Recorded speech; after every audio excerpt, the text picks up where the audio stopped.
ATS ने छांगुर बाबा को गिरफ्तार कर लिया है। इस वक्त की बड़ी खबर हम आपको बता रहे हैं, जहां पर यूपी एटीएस ने छांगुर बाबा को गिरफ्तार कर लिया है। छांगुर बाबा मामले में एसटीएफ ने अपनी कार्रवाई तेज कर दी है। बाबा की कोठी पर बुलडोजर एक्शन भी देखने को मिला है। बाबा की संपत्ति की ईडी अब जांच करेगी। बाबा की साथी नसरीन को भी गिरफ्तार किया गया है। इस वक्त की बड़ी खबर हम आपको बता रहे हैं, जहां पर उत्तर प्रदेश में अवैध धर्मांतरण रैकेट के मास्टरमाइंड छांगुर बाबा को यूपी एटीएस ने उसकी सहयोगी नसरीन के साथ गिरफ्तार कर लिया है। उनकी गिरफ्तारी के बाद से इस मामले में कई चौंकाने वाले खुलासे हो सकते हैं। छांगुर बाबा पर 50,000 रुपए का इनाम भी घोषित किया गया था। एटीएस ने उन्हें लखनऊ के एक होटल से गिरफ्तार किया है। ये बड़ी खबर हम आपको इस वक्त की बता रहे हैं, जहां पर एनआईए कोर्ट ने छांगुर बाबा और नसरीन को 10 से 16 जुलाई तक के लिए पुलिस कस्टडी रिमांड पर भेज दिया है। एटीएस इस दौरान उनके आर्थिक स्रोतों, एजेंटों के नेटवर्क, विदेशी फंडिंग और अब तक के धर्मांतरित किए गए लोगों के बारे में भी पूछताछ करेगी। तो इस वक्त की बड़ी अपडेट हम आपको बता रहे हैं, जहां पर बाबा की संपत्ति की ईडी अब जांच करती हुई नजर आएगी।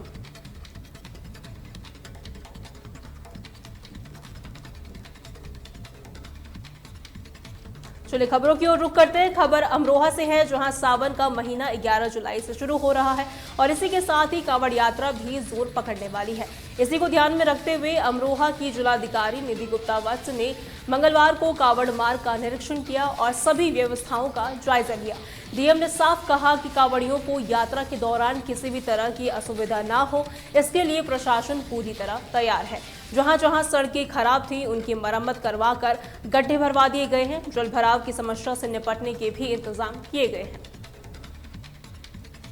अमरोहा में जो व्यवस्था रहती है कांवड़ यात्रियों के लिए, वो ये रहती है कि मुरादाबाद से एंट्री रहती है और वो सीधा हापुड़ तक जाते हैं, ब्रिज घाट से पानी लेते हैं। दूसरा रूट जो हमारा ज़्यादा चलने वाला है वो बिजनौर के माध्यम से नौगवा होते हुए आते हैं और संभल की तरफ चले जाते हैं, और या धनौरा होते हुए, गजरौला होते हुए हसनपुर से संभल की तरफ चले जाते हैं। ये हमारे कुछ प्रमुख रूट्स हैं।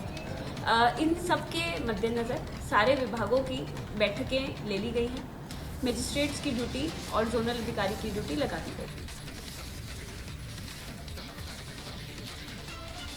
विश्व जनसंख्या दिवस के मौके पर गोंडा में 11 से 18 जुलाई तक परिवार नियोजन के लिए निःशुल्क परामर्श सेवाओं का विस्तार विषय पर कार्यक्रम आयोजित किया जा रहा है। 10 जुलाई को मुख्य चिकित्सा अधिकारी कार्यालय में एक प्रेस वार्ता का आयोजन किया गया, जिसमें अपर मुख्य चिकित्सा अधिकारी डॉक्टर आदित्य वर्मा ने जनसंख्या संबंधी आंकड़े साझा किए। एसीएमओ ने बताया कि उम्मीद परियोजना के तहत मोबियस फाउंडेशन और पॉपुलेशन फाउंडेशन ऑफ इंडिया के सहयोग से जिला महिला चिकित्सालयों, सामुदायिक स्वास्थ्य केंद्र और प्राथमिक स्वास्थ्य केंद्रों में उम्मीद परामर्श केंद्र स्थापित किए जाएंगे। जैसा कि आप लोग जानते हैं कि 11 जुलाई को हमारा WPD विश्व जनसंख्या दिवस होता है। उसी के लिए हम लोग ये कार्यक्रम करते हैं। जो जनसंख्या हमारे भारत में और उत्तर प्रदेश में बहुत ज़्यादा बढ़ रही है, जिसकी वजह से जनसंख्या की वजह से हमारी सारी समस्याएं होती हैं, चाहे बेरोजगारी की समस्या हो, चाहे रोजगार की समस्या हो, चाहे खाने की समस्या हो। सारी समस्याओं की जड़ जनसंख्या है। तो उसी पर हमने एक गोष्ठी बुलाई थी, जिसमें मीडिया बंधुओं को भी बुलाया गया था, ताकि हमारी बात जन जन तक पहुंच सके।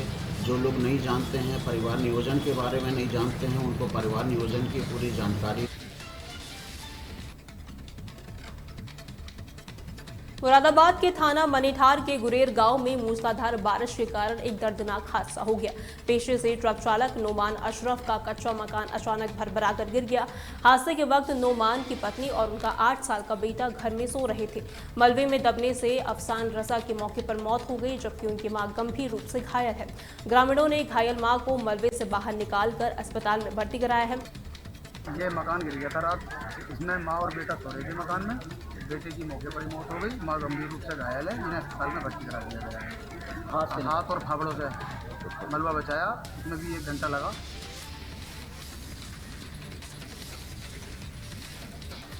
कौशाम्बी के बेहनपुरवा थाना क्षेत्र के कोसम इनाम गांव में एक गरीब व्यक्ति की पुश्तैनी जमीन पर कुछ दबंग लोग अवैध रूप से कब्जा कर निर्माण कार्य करवा रहे हैं।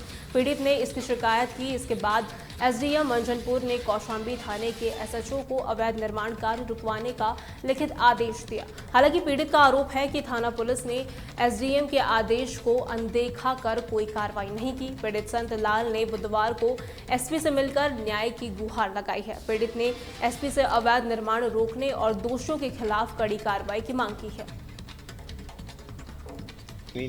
कौशाम्बी थाने के जस्ट सामने है, तो हमारी उस पर बाउंड्री सन 75 की खरीदी हुई है, हमारी उस पर बाउंड्री थी और जब कुछ अवैध लोगों ने उस पर कब्जा करना चाहा तो हम लोग मैडम के पास गए, 112 डायल किए तो 112 वाले हमको मैडम के पास ले गए।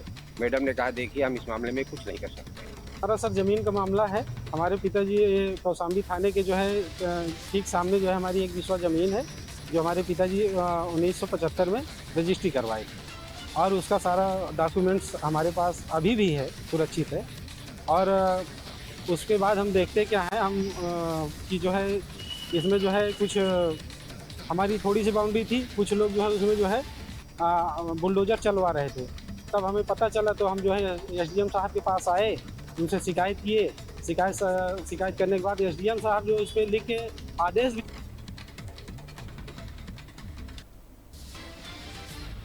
फतेहपुर में कांवड़ यात्रा को लेकर उत्तर प्रदेश सरकार ने श्रद्धालुओं की सुरक्षा और सुविधा के लिए पूरी तैयारी कर ली है। अब होटल और ढाबों की सफाई और खाद्य गुणवत्ता को लेकर योगी सरकार सख्त हो गई है। फतेहपुर में एफएसडीए की टीमों ने कांवड़ रूट पर चल रहे ढाबों, होटलों और फूड स्टॉल्स की विशेष जांच शुरू कर दी है। एफएसडीए की टीमें अब सभी पंजीकृत होटलों और ढाबों पर food safety QR code sticker लगा रही है।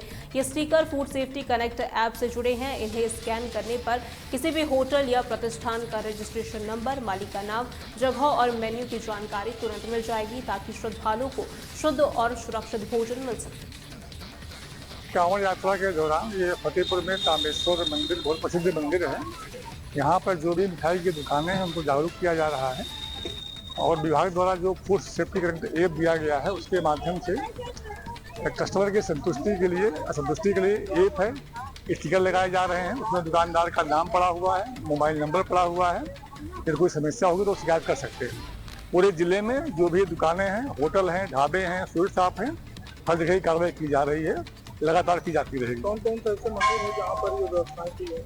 नहीं, ये हर मंदिर पे जहाँ पर भी कांवड़ यात्री आएंगे, जरा विजिट करेंगे, वहाँ पर व्यवस्था लागू हुई है, वहाँ की जा रही है।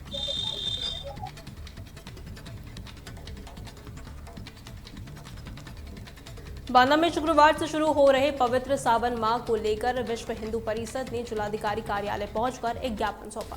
विहिप ने पूरे 1 महीने तक मीट की सभी दुकानों को बंद कराने की मांग की है। संगठन ने विशेष रूप से मंदिर और कांवड़ यात्रा के मार्ग पर पड़ने वाली मीट दुकानों को बंद कराने की मांग उठाई है। विहिप ने चेतावनी दी कि अगर जिला प्रशासन मीट की दुकानें बंद नहीं करता है तो वे खुद दुकानें हटवाने का काम करेंगे। हम लोगों ने कल से हमारा पवित्र सावन माह शुरू हो रहा है, जिसमें कि मांस मुर्गे की दुकानें, बिरयानी की दुकानें, मछली की दुकानें रोडों में रखी, ये सब इसके लिए शासन प्रशासन भी लगा हुआ। इसको जो है हर साल की भांति इस साल भी प्रशासन अपने द्वारा हटवाए सब पूरा सावन के महीना। और जहाँ पर भी दुकानें लगी हैं, क्योंकि हिंदुओं को पवित्र करने के लिए बहुत से विधर्मी लोग जो है अपना नाम छुपाकर अपनी दुकानें लगाती हैं, तो उसको लेकर के अपनी